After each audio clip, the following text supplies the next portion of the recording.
Well, good morning, folks. Hold on a second. I forgot to share the screen. See, you already get to drink. There we go. Let's start this again with our trailer.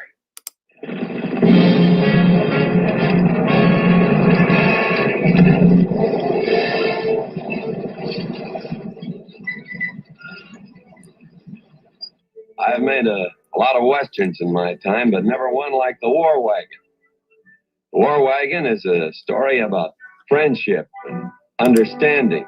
You're worth 12,000 to me. Dead. 100,000 alive. The War Wagon is a story of happiness.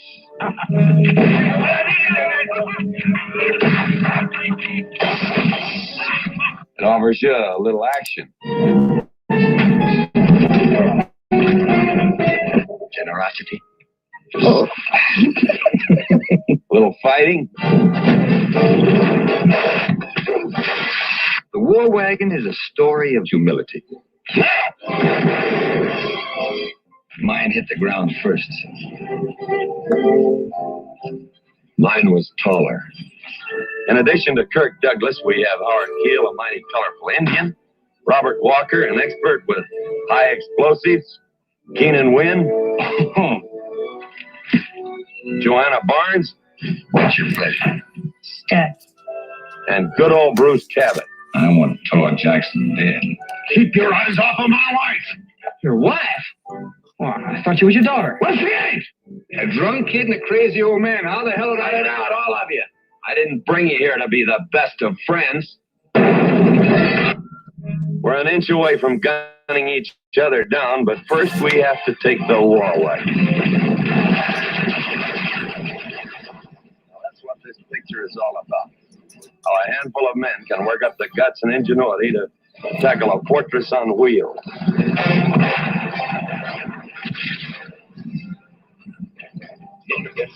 What are they dragging? Heavily guarded. What is that wagon? War wagon. What is it for? War wagon. Men are fighting for us, struggling for us, searching for us, driving for a wagon full of gold.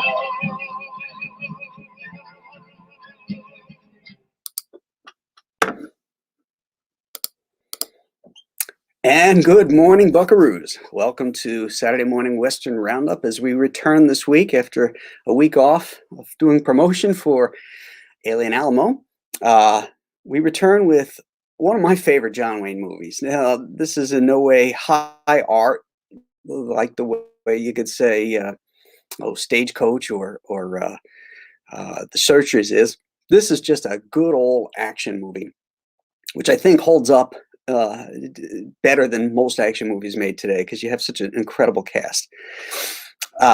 This movie was directed by Burt Kennedy, who you will remember from when I did the show about Ride Lonesome. He wrote that script as well. Well, actually, I take that back. He directed this. He did not write the script. The script for this was done by Claire Huffaker. And Claire Huffaker is, he wrote one of Bo Smith's favorite books, The Cowboy and the Cossack. But he also was a screenwriter who wrote The Comancheros, The Hellfighters for John Wayne, a bunch of other Westerns. He wrote screenplays for The Rifleman. Just very prolific writer, mostly in Westerns. Really good stuff. This movie has just a stellar cast. Of course, we have, John Wayne and Kirk Douglas making their third film together. The first was In Harm's Way, a World War II film. The second one was Kirk Douglas' vehicle called Cast a Giant Shadow, which John Wayne appeared in, but, he wasn't really like a co-star. And then, of course, the third one, The War Wagon.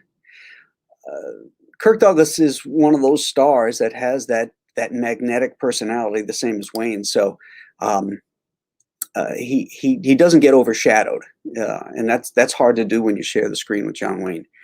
In fact, Montgomery Clift was warned by his agent, because he was a Broadway guy, coming off the stage. And when he signed on to do Red River, he said, "Be careful, you know, John Wayne will eat you alive on that screen." And he sure did. This is just a great action-packed movie. That sequence where John Wayne and Kirk Douglas shoot down Bruce Dern and Cliff Robertson, and Kirk says, you know, "Mine hit the ground first," and the Duke says, "Mine was taller." That's just a great line. And there's another sequence in there where they showed sort of part of it where John Wayne grabbed a gun from a guy, punched him, and then closed the War Wagon door on the other guy's face and punched another guy and knocked him out. That sequence was because the Bruce Cabot character had stolen John Wayne's ranch, and there was a mother load of gold on it. And when he got out of prison, because Lomax, the Kirk Douglas character, actually shot him, and he ended up. I forget why they say he ended up in prison, but he did. And so the story opens with him getting out, and then he runs into Bruce Cabot in the War Wagon. One of his lackeys is wearing Taw Jackson, that's John Wayne's character, wearing his gun. So he says, "That's my gun." And the guy says, "Oh, you must be mistaken. My pappy gave me this." So John Wayne grabs it, butts the guy over the head with it, and then that fight scene that you saw. And then he turns to Bruce Cabot and he says, "The gun is mine. The shells inside are his. You tell him he can come get them anytime." That sequence cracks me up every time. We have, let's go over the cast who's in this. We have, of course, John Wayne, Kirk Douglas. Then we have Howard Keel, another large man, a big actor with a big personality, playing an Indian named Levi Walking Beer. You know, a little politically incorrect by today's standards, but he pulls it off. He's an interesting character. Robert Walker Jr. Plays Billy, the dynamite or the explosive expert. Keenan Wynn, who was in just countless shows. His father was Ed Wynn, the actor. John Wayne's drinking buddy, Bruce Cabot. Of course, we all know Cabot from King Kong, which was his biggest film. But he was also in some other great westerns like Dodge City with Errol Flynn.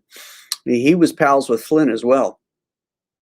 I guess Bruce Cabot liked to drink, and you know, he found two guys that liked to drink too: Errol Flynn and John Wayne. Joanna Barnes, who went on to do some TV stuff.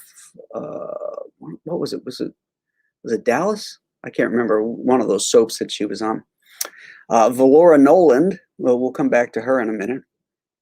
Bruce Dern, of course, in one of his first movies.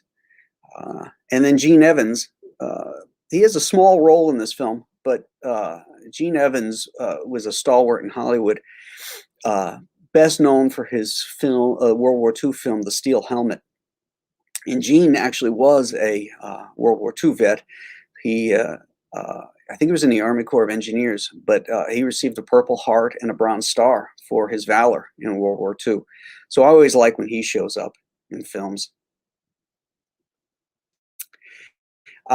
We have, of course, some Star Trek connections in here. We actually have two. We have Robert Walker Jr., who played Charlie X in the first season of Star Trek. And we also have Valora Noland, who was in the second season episode, Patterns of Force, where she's not a Nazi, but she has to dress as a Nazi in that episode, because she's part of like the metaphor for the Jewish resistance, and she was in fact Jewish. And when she took that role, she didn't realize she was going to have to wear this Nazi armband, and she stopped acting after that episode of Star Trek. Because she thought she was lied to. You know, they didn't tell her when they fitted her for the costume she'd be having to wear that, and so it sort of ended her career. She decided, I'm not going to deal with this kind of nonsense. So I thought that was interesting. So the War Wagon, I'm not going to go into the plot. I think the trailer covered it all pretty well, and that's actually a pretty good trailer for its day. But it's a wonderful buddy film, lots of action, lots of great dialogue, and I would say, don't miss this one. This one is just a lot of fun. It's nothing too heavy, but boy, I can watch this one over and over. Every scene is great to me. So let's say a good morning to everybody who is here. We have Fearless Freep. Hi, Graham. Howdy, Cowboys. Good morning, sir. Who else is here? Dr. Mask. Good morning, Graham. Good morning. Chat. Really enjoyed the Star Trek stream. Looking forward to the Duke. Yeah, we did a Star Trek stream Thursday evening. That went for a couple hours with had a bunch of guys on. It was fun. Howdy, Graham Nolan and the Roundup Rangers. Lomax. Mine hit the ground first. Jackson. Mine was taller. Yeah, one of the great quotable scenes from that movie. What is this? Someone has already hit the dislike button. I'm sure it's a mistake. Well, I don't know if it's a mistake. There's a lot of commies that don't like the Duke. So I'm betting that was it. If they hit the like button before we even started, it probably is an anti-John Wayne fan or something. And, they get the internet in Russia too. So, what are you going to do? Statistical Zero. Morning, Graham. Morning, chat. Great movie. Yeah, this was a lot of fun. LOL, a fortress on wheels. I was always fascinated in Westerns as a kid when they'd break out the Gatling gun, and they would hand crank that thing. It's like, you can see in the War Wagon, the Gatling gun was a top feeder, and it had like a huge clip that would go into the top of it, which obviously wouldn't fit in the War Wagon. But you can see the placement for that that clip, and there's none in it, So I don't know where the bullets were being fed from, but that's just one of those little things that you say, who cares? You got a Gatling gun in the War Wagon, and that's good enough for me. Victor Thomas says, good morning, everybody. Fawad Siddiqui says, howdy. Hello there, sir. Jaime Diaz. Hi, Graham. Great stuff. Keep them coming. Who would win in the fist fight between John Wayne and the Chinook? Well, I'm going with the Duke on that one. Rob Fells, this was a family favorite, and I can't count how many times I watch this with my dad. It's usually on TV at least twice a year, even now. That's great. John Wayne movies, for a certain generation, it was something you shared with your dad. My dad turned me on to John Wayne. He loved watching John Wayne movies and The Quiet Man and World War II documentaries like World at War and Victory at Sea. I remember I used to stay up late sometimes and watch some of those documentaries with my dad. Those were fun. What about? Ahoy, Nolan. Ahoy. Ahoy in the desert. I finally got my Chinook. Going to read it later this weekend. Excellent. Hope you enjoy it. Great score by Dmitry Tiomkin. Yeah, Tiomkin was one of Wayne's favorites and requested him a lot. He used him in The Alamo when Wayne was actually, producing and directing his film. He used him here. I believe he used him in... No, he didn't use him in the Comancheros. That was somebody else. But he did use him quite a bit. Don Perkich is here. Good morning, Don. Okay, I think I covered everybody in the room. Okay, so next Saturday roundup, we're gonna for that, actually the next couple Saturday roundups, we're gonna do some modern Westerns. We're gonna start next Saturday, which with what I think is the best Western made in the 21st century, i.e. anything from 2000 up till now. And it's the Kevin Costner film, Open Range. So you have your homework assignment, cowboys, to check that one out. It's an outstanding Western, which harkens back to a lot of these great older Westerns, but thoroughly and completely modern. And from what historians say, the shootout sequence is probably the most realistic ever done.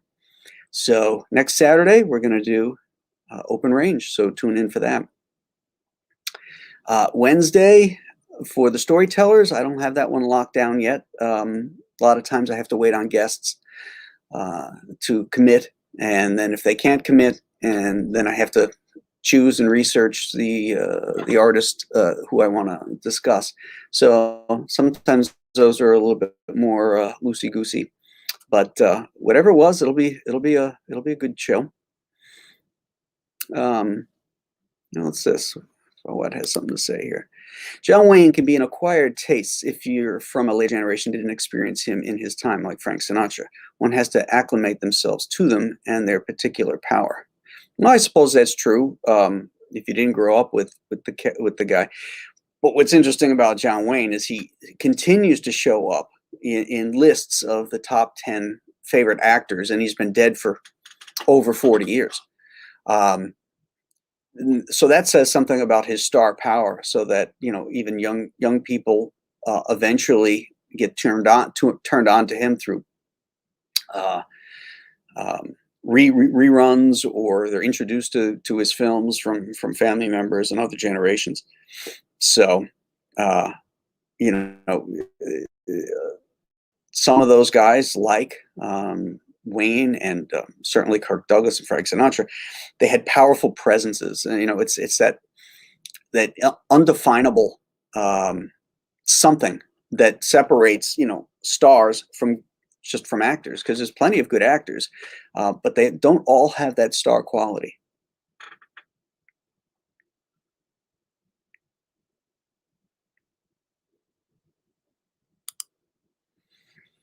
Dr. Mass, Thursday stream as well? Yeah, the rotating stream, the one that we just started doing with R.T. Bear, Andy Smith, Aaron Lopresti, Dan Fraga is going to be joining us on those, as well as Billy Tucci. We have a sort of a rotating guest show where we'll rotate to each other's channels, and whoever's channel is on gets to pick the subject. So I'm not sure. It's going to be on Aaron's channel next Thursday. I think we're going to be talking about 60s Marvel comics, but I'm not sure. He hasn't really announced it yet. So, but that's what he was thinking of when we were talking last Thursday. So that should be a fun one. So anyway, thanks for joining us this morning, gang, for Saturday Morning Western Roundup. You know, keep those gun barrels clean, and we will catch you again probably for sure Wednesday for the storytellers. But I might stream about Alien Alamo before then. It depends. See what happens in the campaign, or if I make any changes to it, something to announce. I'll certainly go live and share that with everybody. So have a great weekend, my friends, and we will catch you on the